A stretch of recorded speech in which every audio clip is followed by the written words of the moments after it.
At the absolute bottom, we have villains who are so pathetically bad at being bad, they're actually painful to watch. These are the professional losers of the wizarding world, characters who couldn't successfully tie their own shoelaces, let alone execute an evil plan. The crown jewel of incompetence has to be Gilderoy Lockhart. This guy built an entire career on stealing other people's achievements and lying about his accomplishments. When it came time to actually face danger in the Chamber of Secrets, he tried to memory charm two 12-year-olds and flee. Instead, he wiped his own memory with a broken wand. The man literally defeated himself. Then we have Professor Quirrell, who spent an entire year trying to kill an 11-year-old boy and failed spectacularly. Despite having Voldemort literally attached to the back of his head, he couldn't manage to get past basic magical protections. He was outsmarted by first-year students and ultimately destroyed by a simple touch from Harry Potter. Cornelius Fudge also belongs here. As Minister of Magic, he had all the power in the wizarding world, but he was so incompetent that he spent an entire year denying Voldemort's return while the Dark Lord rebuilt his army. His refusal to listen to Dumbledore and Harry made him an unwitting ally to the very forces he should have been fighting. What makes level 1 villains so frustrating is that they fail at their primary job, being obstacles worth overcoming. When your villain is this incompetent, it actually makes your heroes look less impressive for beating them. It's like watching a professional Quidditch player compete against someone who's never seen a broomstick. Quick question for you. Which incompetent villain frustrated you the most in Harry Potter? Let me know in the comments below. Level 2 villains have basic competence but lack any real power or ambition. They're the middle managers of evil, annoying enough to be obstacles but never dangerous enough to create genuine stakes.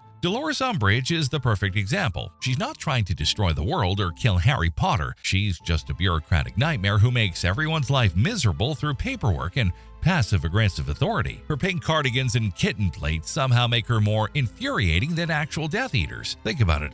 Umbridge never cast a single killing curse, never joined Voldemort's inner circle, yet she's probably the most universally hated character in the entire series. Why? Because she represents something we all recognize: the petty authority figure who abuses their limited power. Argus Filch also belongs here. This bitter old caretaker spent decades fantasizing about hanging students from the ceiling by their thumbs. His greatest evil act was what? Confiscating a few dung bombs, taking away house points? He's annoying, sure, but hardly threatening. The psychology behind level 2 villains is fascinating because they tap into real-world frustrations. We've all dealt with people like Umbridge, those who make our lives difficult, not because they're powerful, but because they're petty and vindictive. But here's the limitation. While they're annoying, they're not memorable in the long run. You hate them in the moment, but they don't have the gravitas to become truly iconic. Level 3 villains are actually good at their jobs. They have clear goals, reasonable plans, and the skills to execute them effectively. Lucius Malfoy exemplifies this level perfectly. He's not a cackling maniac or a world-ending threat. He's a political operator who uses wealth, influence, and strategic thinking to advance his agenda.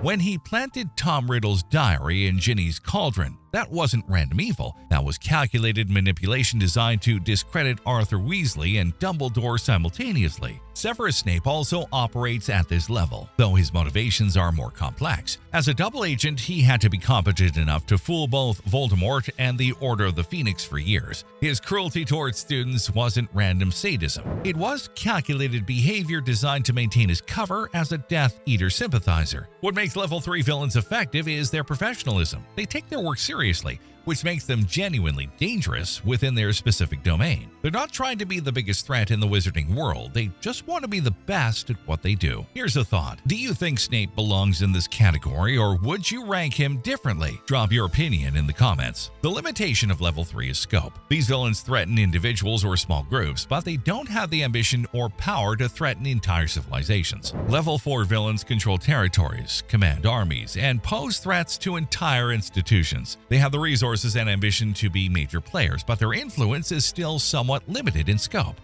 Grindelwald dominated this level for decades. He didn't just threaten individuals, he built a movement that nearly conquered the entire wizarding world. His for the greater good philosophy attracted followers across multiple countries, and his power was so great that it took Dumbledore himself to stop him. What's terrifying about Grindelwald is that he wasn't just powerful, he was charismatic. He convinced thousands of wizards that enslaving muggles was morally justified. That's not random evil, that's systematic ideology backed by institutional power. The Death Eaters as an organization also function at this level. They're not just individual villains. They are a terrorist network that infiltrated the Ministry of Magic, controlled major institutions, and implemented systematic persecution of Muggleborns. They have the power to reshape wizarding society according to their twisted vision. The key difference at level 4 is institutional power. These villains don't just have personal abilities, they have organizations, resources, and established systems working for them. They are embedded in the fabric of their world.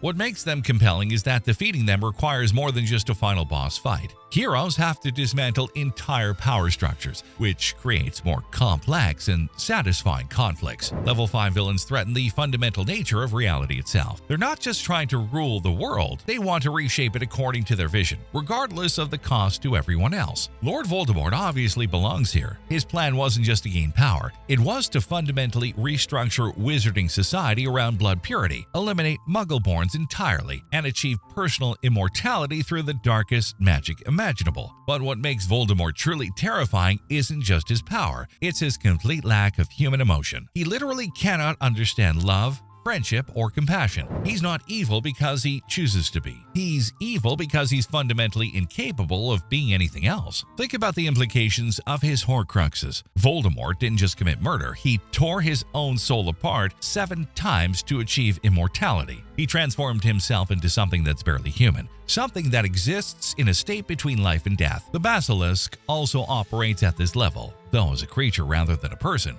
This 1,000-year-old serpent could kill with a glance and petrify with indirect eye contact. It represented an existential threat to Hogwarts itself, not just the students, but the very concept of the school as a safe haven for magical education. Level 5 villains are philosophers with the power to enforce their worldview. They challenge the fundamental assumptions that heroes and audiences take for granted. They force everyone to question basic moral principles. Which level 5 villain do you think was more terrifying, Voldemort or the Basilisk? Let me know your reasoning in the comments below. Level 6. The Unstoppable Forces. Level 6 villains transcend normal limitations entirely. They're not just powerful, they represent concepts that can't be reasoned with, negotiated with, or easily defeated. They're forces of nature wearing villain costumes. The Dementors perfectly embody this level. They're not individuals with personal motivations. They're the physical manifestation of despair itself. They don't want money, power, or revenge. They want to drain every positive emotion from the world and leave only emptiness behind. What makes Dementors so terrifying is their inevitability. You can't bargain with despair. You can't reason with depression. You can't negotiate with the void. They represent something that every human fears on a primal level, the loss of hope itself. The Dementor's kiss is perhaps the most horrifying fate in the entire Harry Potter universe. It's worse than death because it leaves the body alive while destroying everything that makes a person human. The victim becomes an empty shell, conscious but without any capacity for happiness, love, or even basic human connection. Inferi also belong at this level. These reanimated corpses don't think, don't feel, and don't stop. They're death-given form, and they multiply endlessly. When Harry and Dumbledore encountered them in the cave, it wasn't really a fight. It was a desperate escape from an unstoppable force. What makes level 6 terrifying is their fundamental nature. These villains feel unstoppable because they operate according to rules that transcend normal human understanding. They're not just antagonists, they're existential crises made manifest. The challenge for heroes at this level isn't just physical, it's philosophical and spiritual. How do you fight something that represents a fundamental aspect of existence itself? At the absolute pinnacle, we have villains who don't just threaten reality, they rewrite the rules of what evil can be. These are the antagonists who change how we think about villains and morality itself. And the winner might surprise you. Tom Riddle. Wait, isn't that just Voldemort? Not exactly. Tom Riddle represents something far more terrifying than the Dark Lord he became. Voldemort is a monster, but Tom Riddle was a monster who could pass for human. Think about 11-year-old Tom Riddle in the orphanage. He was already manipulating other children, stealing their possessions, and causing them psychological trauma, all while maintaining a perfect facade of innocence. When Dumbledore confronted him, Tom immediately tried to manipulate one of the greatest wizards of all time. This is what makes Tom Riddle the ultimate villain. He represents the terrifying possibility that evil can be born, not made. He had no tragic backstory, no moment of corruption, no fall from grace. He was simply born without the capacity for human empathy, and he spent his entire life becoming more perfectly evil. Here's the really disturbing part. Tom Riddle shows us that some people can't be saved, can't be redeemed, and can't be reasoned with. He challenges our fundamental belief that everyone has good inside them somewhere. Level 7 villains transcend their individual stories to become cultural touchstones. They influence how future villains are written and how audiences expect antagonists to behave. Tom Riddle created a template for the charming psychopath that's been copied countless times in literature and film. The ultimate test of a level 7 villain is longevity and cultural impact. Decades after their introduction, they're still being referenced, analyzed, and feared. So there you have it. The 7 levels of Harry Potter villains, from bumbling incompetence to reality-breaking monsters. Understanding this hierarchy helps explain why some villains become legends while others are instantly forgotten. The best antagonists don't just oppose heroes. They challenge audiences to think differently about morality,